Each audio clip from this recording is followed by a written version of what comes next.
टिल्लू जल्दी आ, देख बाहर क्या है। देखिए भी, हमारी नहीं दूसरों की है। ऊपर चढ़ मत जाना। पापा चले गए। चलो दीदी, इसकी तो बहुत बड़े बड़े दांत हैं। टिल्लू देख, टायर तो मुझसे भी बड़ा है। अरे इसके अंदर तो मैं थो भी दूंगा। चलो अब ऊपर चल के देखता हूँ। नहीं टिल्लू, पापा ने मना किया है। अरे कुछ नहीं होगा। वाओ, अंदर कितना मस्त है, पूरा glass he glass. Let's go Tillu. है क्या हो रहा है? नीचे आ टिल्लू। अरे क्या कर लूं? दीदी बचाओ।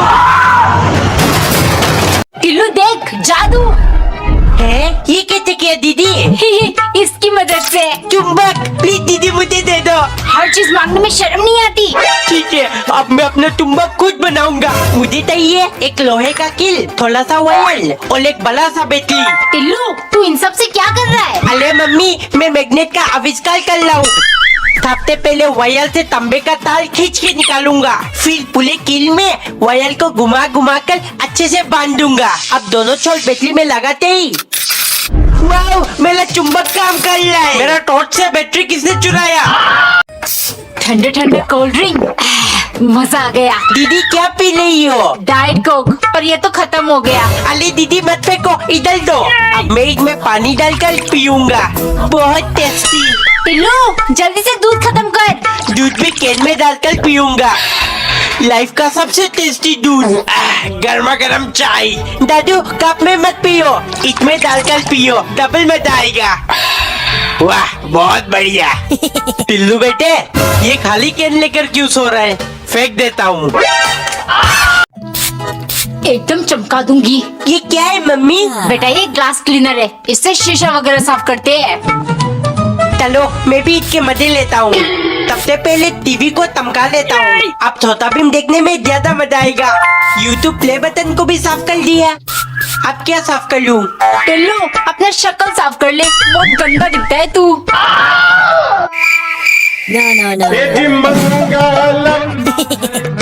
क्या किया तूने टिल्लू?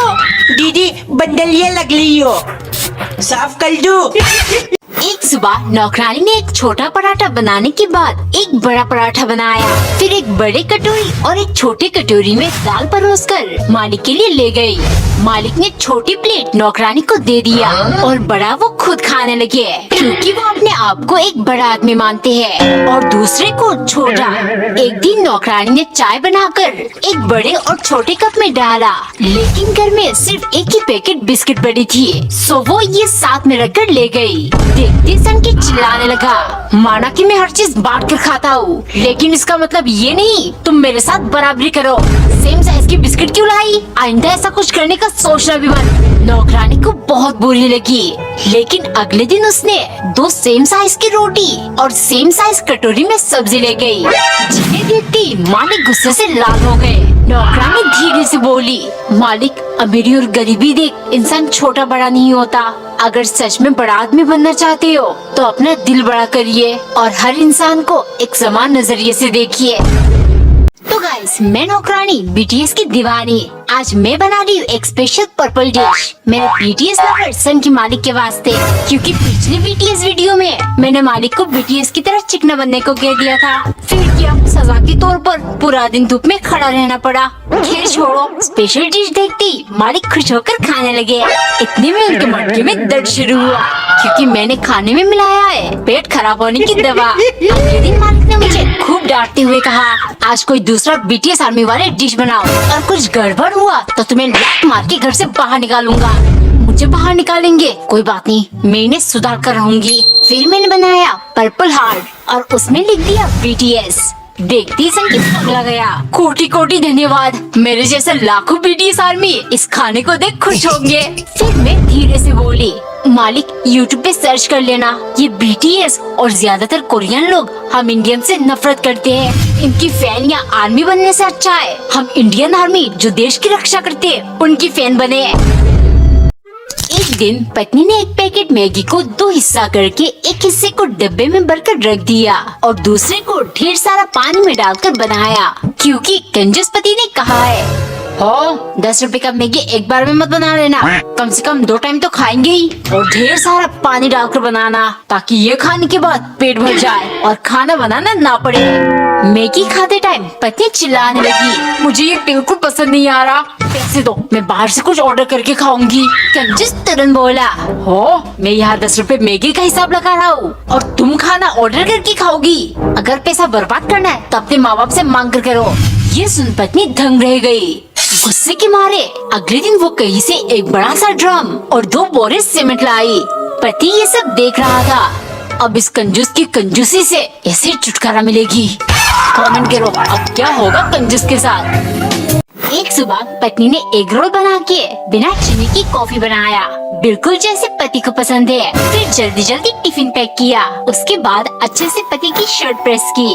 लेकिन जैसे ही पति तैयार हुआ वो चिल्लाने लगा, मेरा टाई कहाँ है? तुम कुछ भी ध्यान से नहीं करती।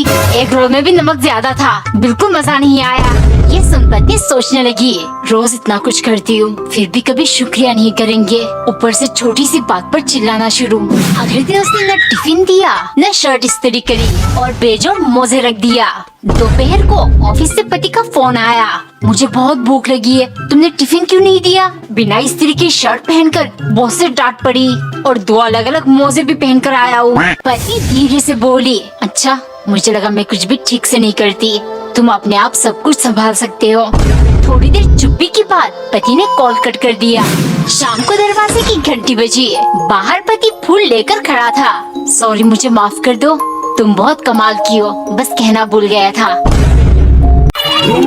आखिर मैं अपना याददाश्त वापस कैसे लाऊं? पिछले पार्ट में नौकरानी ने सन की मालिक को हफ्ते के 3 दिन भूखा रख दिया था। परेशान होकर वो नौकरानी से जाकर बोले, भूखा रहने से भी कोई फायदा नहीं हुआ, आज तुम एक ऐसी चीज बनाकर खिलाओ जिसे खाते ही मैं इतना खुश हो जाऊं और मेरी याददाश्त वापस आ जाए।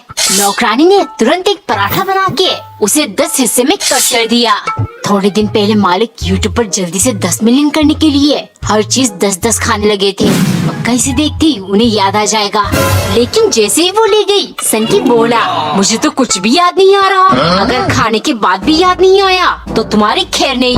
ये सुन नौकरानी जल्दी से किचन गई और जब तक मालिक खा रहे थे उसने ढेर सारा मिर्च काट कर एक ग्लास मिर्ची का जूस बनाया। मालिक अब पराठा खाने के बाद इस जूस को भी पीते थे, देखना पक्का आपको याद आ जाएगा। जैसे ही उन्होंने पिया वो जोर से चिल्लाए, भाड़ में गया याददाश्त, जल्दी से मेरे लिए ठंडा पानी आइसक्रीम कुछ भी ला दो। एक दिन पत्नी पति के लिए टिफिन पैक कर रही थी, तभी उसे अपनी माँ का फोन आया। वो बहुत खुश होकर पति के पास गई। बेबी शाम को ऑफिस से आते टाइम क्या तुम मम्मी को लेने चले जाओगे? वो आने को कह रही थी। पति किरकिराने लगा, अभी 4-6 महीने पहले तो आकर गई है, अभी फिर से क्यों? वैसे भी ऑफिस के बाद मैं बहुत थक जाता हूँ, मेरे पास फालतू की टाइम भी नहीं है। पत्नी को ये बात बहुत बुरी लगी, वो पूरा दिन बैठकर रोती रही। हफ्ते भर के बाद एक सुबह पति को उसके पिता का फोन आया। पुत्र कल तुमसे मिलने आ रहा हूँ, स्टेशन पहुँच जाना मुझे लेने। पति हिचकिचाने लगा, 3-4 दिन पहले इसकी माँ को लेकर क्या कुछ नहीं कहा मैंने, अब क्या करूँ? तभी पत्नी वहाँ आई। क्या हुआ, परेशान क्यों दिख रहे हो? पति डरते हुए बोला, गाँव से पिताजी आ रहे हैं, कुछ दिन हमारे साथ ही रहेंगे। ये सुन पत्नी मुस्कुराकर बोली, बापूजी आ रहे, अच्छा हुआ 2 महीने से तुम उनसे मिले नहीं, अभी से घूंघट कर लेती हूँ, इस बार खूब उनकी सेवा करूँगी और ढेर सारा आशीर्वाद बटोरूंगी।